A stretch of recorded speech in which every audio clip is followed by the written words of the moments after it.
Hvala gospe Mojci Uhrnik Pipan za delitev svojih misli in pogledov, ki jih je napisala gospa Tanja. Ivano pa bi prosil, če ostane še malo na odru. Ivana, dovoli prosim, da te danes predstavim našemu občinstvu še v drugi luči kot študentko geografije, prostovoljko in aktivistko. Ivana, svoj čas in energijo vlagaš v dobrodelnost in si nam lahko za vzgled. Odzvala si se klicu na pomoč, se v zadnjem letu aktivno angažirala pri zbiranju pomoči za ljudi v Ukrajini, ki jih je prizadela vojna. Prosim te, če lahko z nami deliš svoje izkušnje dobrodelnosti v Ukrajini.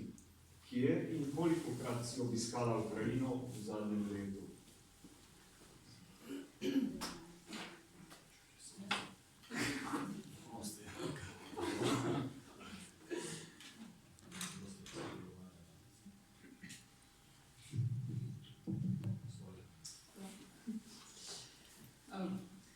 V Ukrajini sem bila v resnici samo dvakrat zdaj med vojno,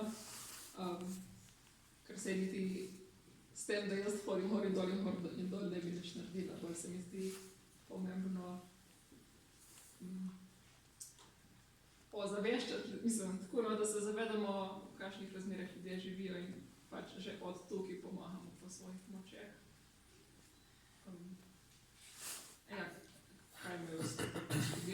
Kaj me je spodbudilo k prostovoljstvu.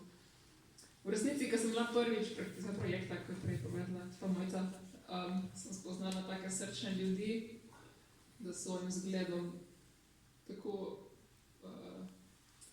tako pritegnejo in tako, ne bom rekla pompozno navdušijo, ali kaj, samo da kar se mi zdi, ker zdaj sem umevna to početi, kar počnem. Lepo. Iz Ukrajine si se vrnila pred nekaj dnevi. Ti so verjetno še sveži. Kako ti vidiš, v kakšnem položaju so žene, matere, dekleta in starejše ženske danes v Ukrajini? Kateri so najbolj pereči problemi ukrajinskih žensk? Če sem njih vprašala, kako bi odgovorili na to vprašanje, in so rekli, da ne vidijo pač položaja žensk nič kaj posebnega, samo bi rekla, da pač tistega položaja, kjer so, ne vidijo, da bi bila kaj posebno. Meni se pa zdelo, da so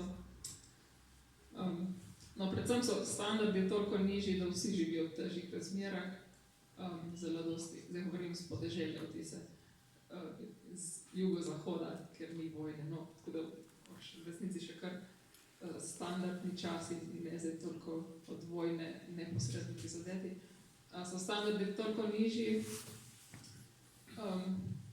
Jaz sem dobila vtis dosti nižje morale, čeprav pravijo, da imajo upanje za življenje, da so s prepričanjem zmago in vse, samo težko jim je in dosti alkoholizma in mislim, tudi direkt z vojno povezano tudi, da je dosti moških na fronti ali pa tudi že padlih ženske, pa sami skrbijo za družine.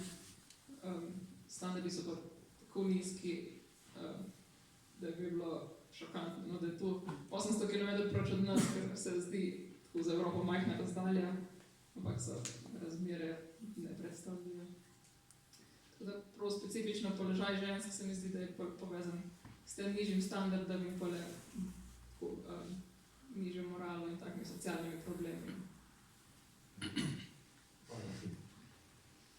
Hvala, Ivana, za ta slikovit in pretresljiv opis dogajanja v Ukrajini.